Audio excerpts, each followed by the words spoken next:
Hello friends, welcome to my YouTube channel. Today I'll be teaching you some object-oriented programming concepts. These concepts can be applied in any programming language like Java, C++, and even Python. And these object-oriented programming will help you in your real-world problems, and it will just simplify the way you solve it. Okay, so introduction. There are some object-oriented programming concepts which I'm gonna cover. Classes and objects.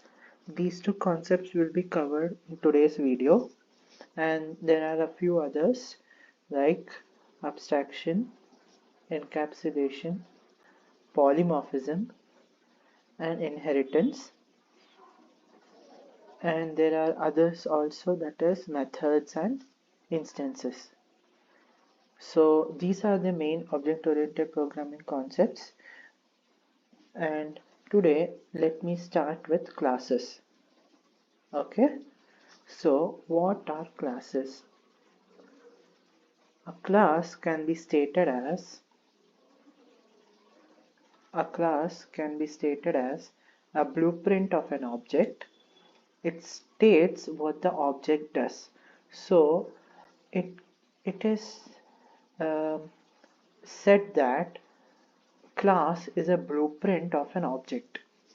Okay, so it's just like the summary of some object which you have,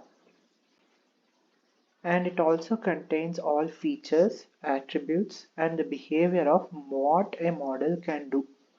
Okay, now example, class is student and class employee.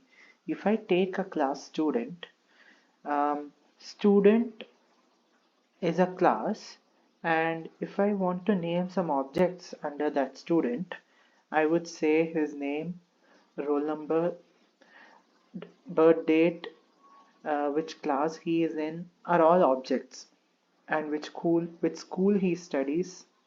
Okay, those are all objects.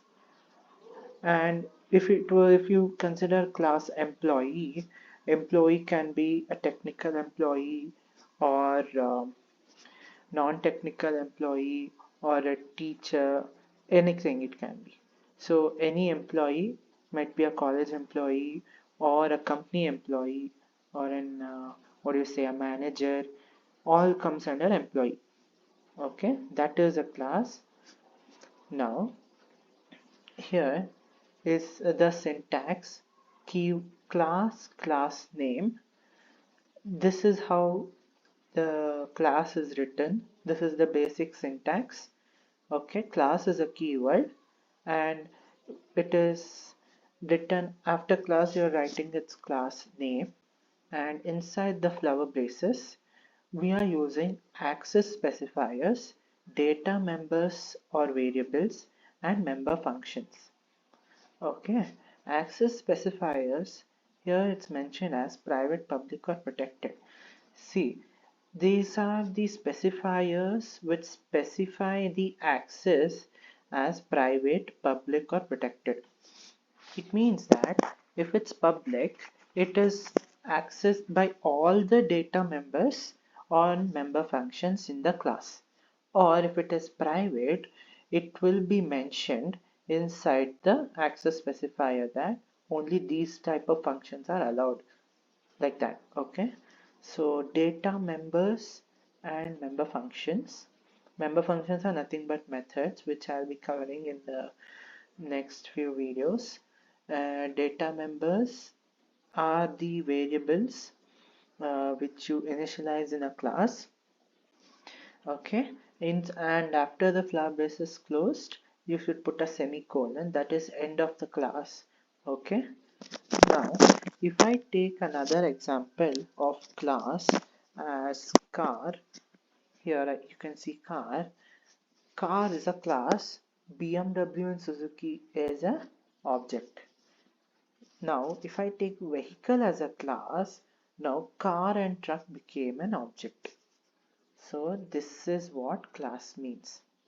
Okay, Now, let us see what are objects. An object is an entity that makes the classes to be implemented in the program, which means that makes the classes to be implemented in a program. It's just like the which I mentioned before, class as car and BMW and Suzuki are objects, where BMW and Suzuki became an entity of a class, the of class car. So this makes the features, properties and behavior of a class. Example, car again. Here the color, type of fuel used, that is petrol, diesel or electric or hydrogen. Company name, that is Suzuki, Hyundai, Honda. And size of the steering wheel, it depends on a company car, where Tesla is having a square type and all other companies are having circle, or it might be the radius. All these are objects, where car is a class and color, type of fuel used, company name and all these are objects. Okay, if I have to go back and explain you this, that is car is a class again. Here red, blue and green are three different types of cars, which is said that it is object, where red is said as Ford and Mustang, and blue is said as Toyota and Prius, where green is said as Volkswagen and Golf, where these are all objects of car class. And this is how class and objects are seen. Okay, now let me tell you the difference between a class and an object. A class is a data type.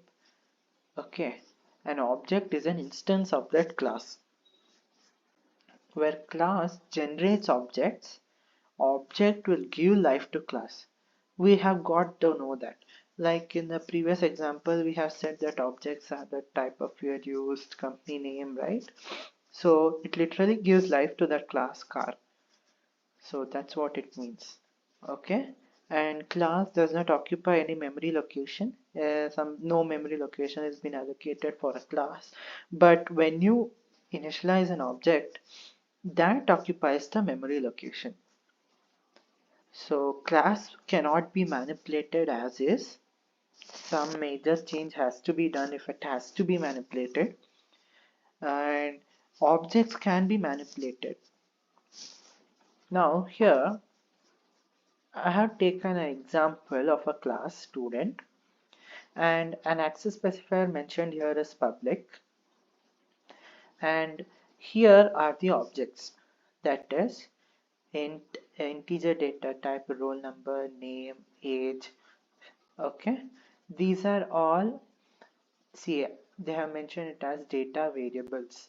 So these are data variables which are known as objects, which I mentioned you that student can have roll number, name, age, etc. as the objects. Here they have mentioned as data variables. Okay, and here int show age is a member function. Even if it is a member of the class, but it's a function, so that it has to give some output. Here it is printing it as see out the age is, and I'm printing the age. So it's basically printing the age which you will be entering. Okay, this is the data variables and member functions.